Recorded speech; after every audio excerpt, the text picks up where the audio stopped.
Thanks for your attendance. So my name is Linghai. So currently I'm working in Cranfield University in United Kingdom. So today I'm going to talk about improving Rotorcraft simulation model fidelity for application to certification. Here, I also would like to acknowledge the contribution from my two colleagues, Professor Mark White, he is sitting in that corner, and also Professor Gareth Padfield, both of them from University of Liverpool. So this is my agenda. So I will go through research background, introduction to dynamic stability criteria, fidelity evaluation for AW109, dynamic stability, fidelity improvement through renovation, ongoing activity, and conclusions. So my colleague is our WP3 leader, Stefan. He already give you a brief introduction about RoCS project. So I will not go to talk about RoCS overview. So we will focus on a particular scenario, dynamic stability criteria. So a question possible will naturally arise, why we choose the dynamic stability criteria for our research.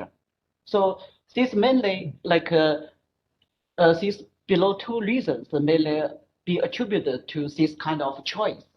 First, dynamic stability criteria is one of the handling quality related aspects adjusted in the certification process.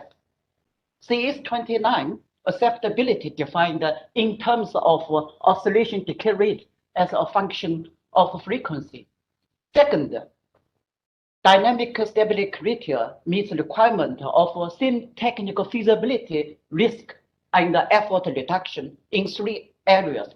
So first, talking about the feasibility, it presents no major technical challenge forcing to achieve adequate simulation fidelity. Second, they show greatly potential to replace low risk flight test by simulation. The third area is they show potential to reduce flight test time, cost, and risk. So let's look at this diagram. This diagram is a description of dynamic stability criteria on the frequency damping chart. So the y-axis is the frequency, x-axis is the damping. So you can see there are so many boundaries are there. So here I would like to introduce one by one. So for CS29 1.81 and the specification for the certification for under VFR, visual flight rules. That means any short period oscillation model must be positively damped out for primary control free and in a fixed control position from VY to the VNE flight conditions. So that means if you would like to pass your aircraft following this kind of guidelines, your aircraft must be located under the left regions of this solid line. Mathematically speaking, that means your aircraft must be stable. Second, CS29 also specify the guidelines for IFR scenario, instrument flight rules.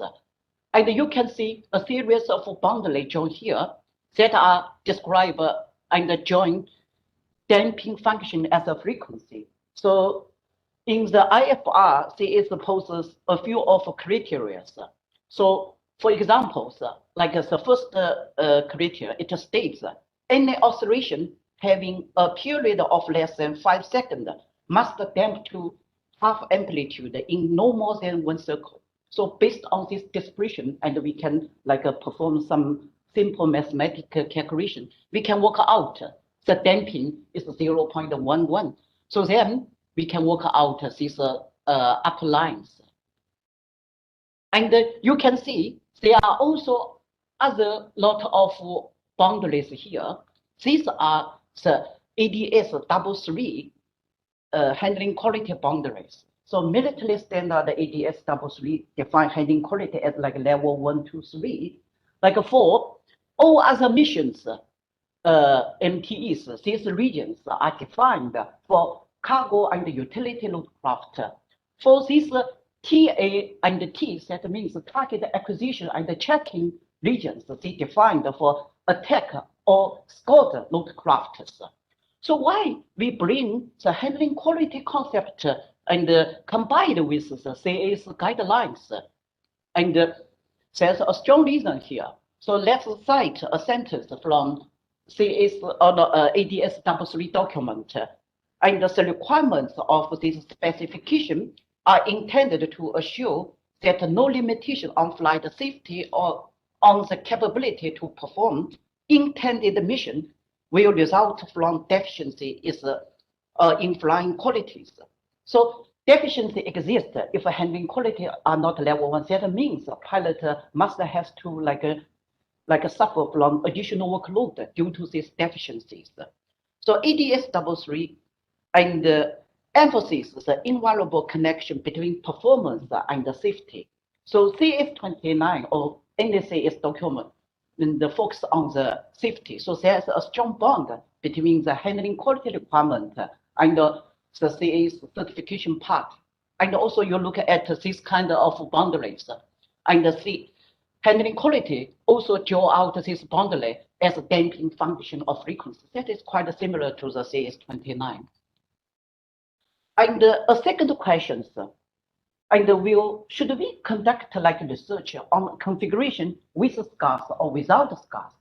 Because if you look at the CS document, CS test conducted with scars on, but it built up in design and development conducted with scars off.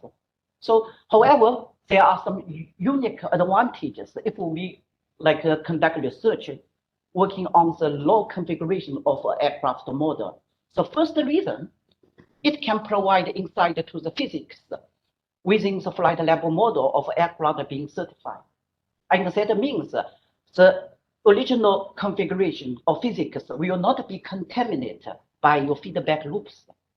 Second, talking about the reliability of the skies, CS29 also requires to demonstrate the safety level following the scars off scenarios. And the third one, and the scars are often designed based on simple feedback loops to improve the damping. So if you understand your loft configuration, it's naturally you will also understand the scars on scenario. Just move the position on the egging, damping frequency chart or egging value charts.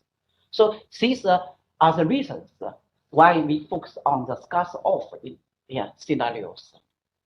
So let's look at a very simple flight test case, to illustrate how do we estimate a dynamic criteria or dynamic model from the flight test data. So flight test data we look at is the yaw response following a double let pedal input. It conducted at 3,000 feet at 120 knots. So here we try to estimate the lateral directional oscillation model, or simply speaking, LDO model. So we usually focus on this free oscillations part because that is 29 required. Is with the primary control free and in a fixed control position. So based on the period information among this peak, we can work out the frequency. And then we can, based on the amplitude, the decay ratio of these series peak values, use a very simple mathematical formula, we can work out the damping information. With the frequency and the damping, we can work out its location in this frequency damping chart. So what we can see, this aircraft at 120 knots, it's a stable LDO, lateral directional oscillation. And so our research, we focus on the dynamic stability criteria. So what kind of methodology we usually can use to assess this kind of dynamic stabilities? So the first, as I already introduced in the previous slides, so we can estimate DA's dynamic stability from pilot exercise free response with double-letter control input. Second, we can use system identification conducted in the both time and frequency domain based on the assumed model structure with unknown parameters. So then you can work out the dynamic mode. The third one, we also use often, we focus on state space analysis, use linearization, for example, use a perturbation methodology to derive the state space metrics. Then we can calculate the eigenvalues, and then we can work out the dynamic models. The third one still focus on the state space analysis. However, we can further simplify this state space model and to simplify the model structure. This kind of model structure consists of some important parameters. They usually described as some key derivatives. So this kind of simple model structure mathematically strong connected to the dynamic models, and also it also represented by some key derivatives. So these key derivatives also has a strong connection, for the model information used in your modeling process. So, and it serves a bridge. One side is connecting to the physical source. One side mathematically directly connected to the dynamic model of your interest. So also CS29, and we request that we need, and also need to try to the best to describe a model from the physical side. It's not purely based on the mathematical point of view. And in our RoCS project, we use option 234 methodology to derive this kind of dynamic stability modes. The aircraft model and used in our research is the AW109 track model. It is supplied with Leonardo helicopter. So, and this model is built in the flight lab and the simulation environment that is a tool developed by ARP company. So the main feature and also the key components and implemented in this model and are illustrated in this figure. As you can see, it consists of the major part and of a conventional rotorcraft. So I will not go to the details here. So let's look at the dynamic stability model of this flight lab AW109 in the flight conditions. Here we consider three flight conditions, 60, 90, and 120. So firstly, let's focus on this AODO, lateral direction oscillation model. You can see this aircraft, as the forward speed increasing, the AODO become less stable. And the short period SPO model, as the speed increasing, and its damping is reduced, and however, its frequency slightly increased. We also show the fugoid model, and you can see it become stable as a forward speed increase. We also show here low subsidence and the spiral model. So for the results, and in this presentation, we focused on the AODO, lateral directional oscillation model. So let's check the fidelity of this AODO model at 90 knots, also 3,000 feet. So you can see, look at this chart. We have two group information presented here. For these two blue symbols, this star and the cross, they are from the linear flight level models. Cross is from 6 degree of freedom model, or 6 DOF. This star is the 3 degree of freedom model. And these other two symbols, this circle and square, they are derived using system identification and a tool called cipher conducted in the frequency domain. So this square is 6 DOF, and also circle is 3 DOF. And this box is, we call it is a fidelity box. Other name is CS29 oscillation boundary.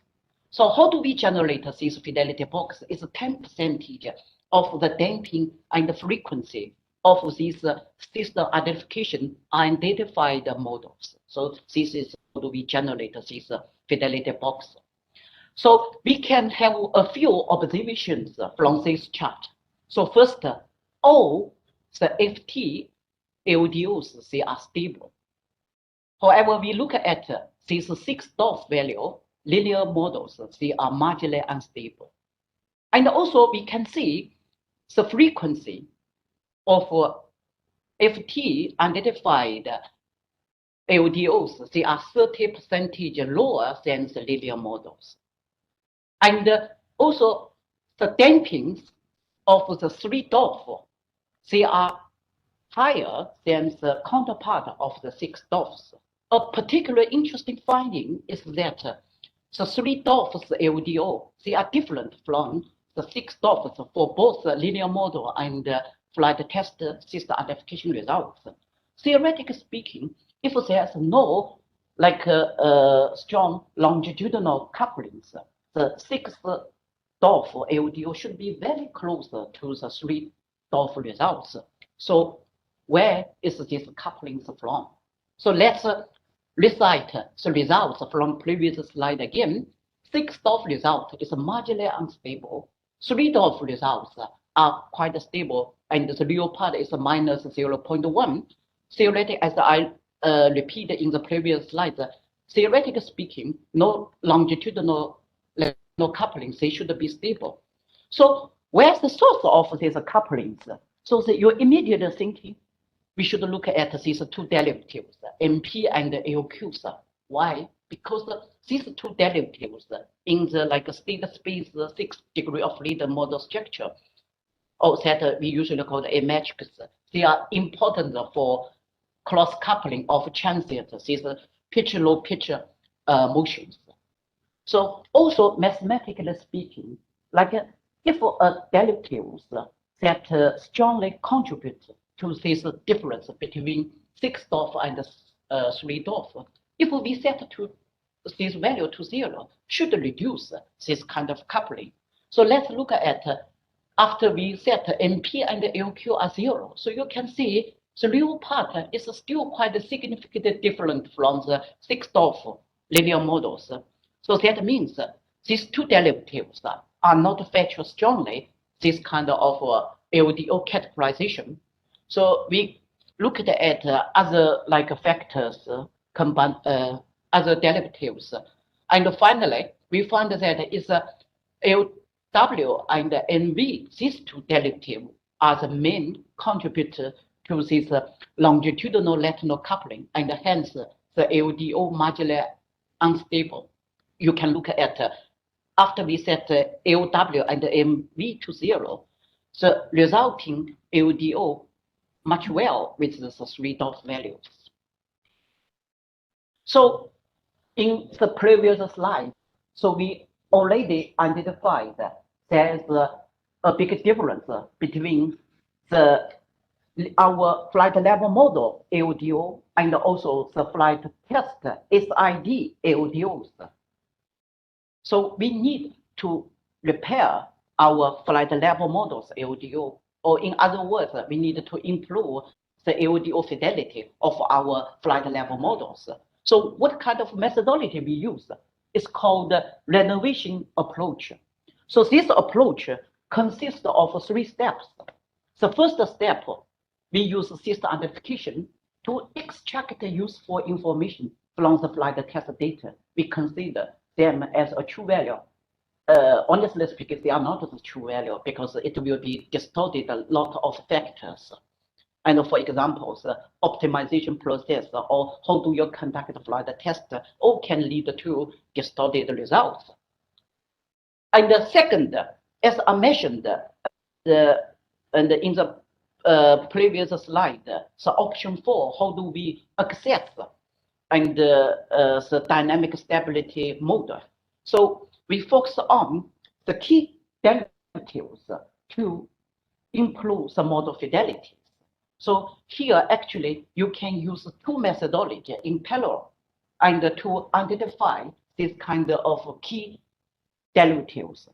So the first methodology, what you can do is you can construct a cost function in the time domain, captures the difference between supply the test data and also your model prediction response. Then you can conduct like a parameter sensitivity analysis to identify those derivatives most sensitive to see the difference between supply the test data and the model prediction. And the second way, and we worked on a simplified model structure that already like consists of the key derivatives. As I mentioned, this kind of key derivatives in this simple model structure already one side connecting to the physical source and one side mathematically describe the dynamic model. So we can directly tuning and this kind of key derivatives. For the results shown in this presentation, we use this option B. So from this step 2, so we can two sources of the derivative information. One is a flight test, second from our flight level models. So there has some difference. So how do we use this information to repair the models? So we can convert it, this difference as a delta force and moment, and then reintroduce back to the nonlinear flight level models. So this is the way, and how do we improve the fidelity of the model and matching the response of the flight test.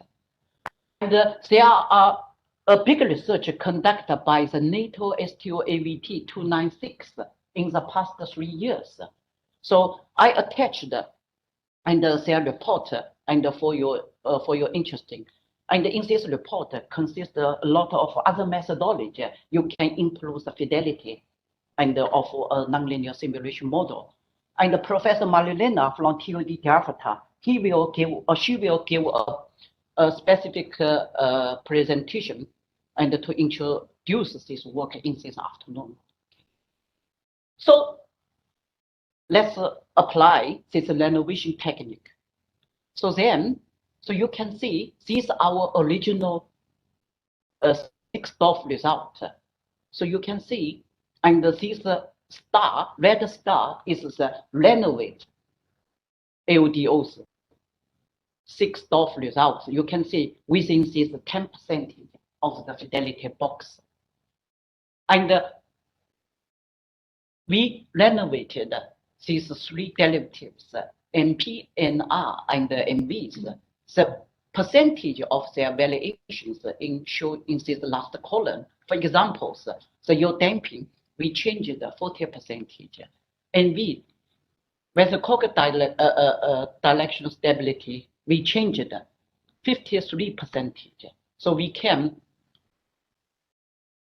bring our original models LDO to this new LDO and matching the flight test identified results located inside this fidelity 10% of the fidelity box. So this renovation is conducted at the 90 knots and also at 3,000 feet. However, CS29 stated that at least you need to go to 2 dimensions. One is from Vy to Vne at a different flight speed. And the second dimension, you need to go through at a different altitude. So here, this slide shows some initial extrapolation study with regard to the different altitude. So here, we choose 3 altitude for illustrations, and 3,000 feet, 6,000 feet, and 9,000 feet. So we have improved the fidelity at feet. So we apply the same 3,000 feet system identification results to 6,000 feet and 9,000 feet. So how about the renovated LDO will be? So if we look at this red triangular symbol, that is the 6,000 feet renovated LDOs. This diamond and is the renovated LDO at 9,000. So you can see the new LDO at 6,000 feet within this Fidelity box. That means the flight test system identification result at 3,000 feet applicable to nearby flight regions. And however, the diameter at 9,000 feet is outside the Fidelity box. And so we can conduct a new system identification, and because of flight test data is available at 10,000 feet. So then we can have a new AODO and a new Fidelity box. We can use this new information to repair the model at the regions around 10,000 feet. So these are part of ongoing activities. Actually, we have 4 ongoing DS activities. The first one is to conduct SID on-flight test at different altitude and flight conditions. For example, we plan to conduct SID at 10,000 feet and also 18,000 feet, and also at the 120 knots. And the second and the third, and we will conduct AODO and SPO renovation and extrapolation at different altitude and at different speed. The fourth one, we will investigate the fidelity of the fuel gold model, because the fuel gold model also a key feature of the dynamic model. Finally, we reached the conclusion page. So firstly, we have reviewed the dynamic stability criteria in CS29. And secondly, we have studied the lateral directional oscillation characteristic of our flight level model, AW109. We show that at 90 knots, it is marginally unstable. However, the flight test data indicate the real aircraft is stable at 90 knots and also at 120 knots. That slide I used for illustration. How do we estimate the AODO from flight test? Actually, it's a AW109 flight test case at 120 knots. And the third point, stability derivative are effective at bridging the mathematics and also the physics. The fourth conclusion is the renovation at 19 knots result in improved AODO model fidelity. Final conclusion is the initial extrapolation investigation shows its applicability to altitude changes. So thanks for your attention. I'm happy to answer any questions. Yeah.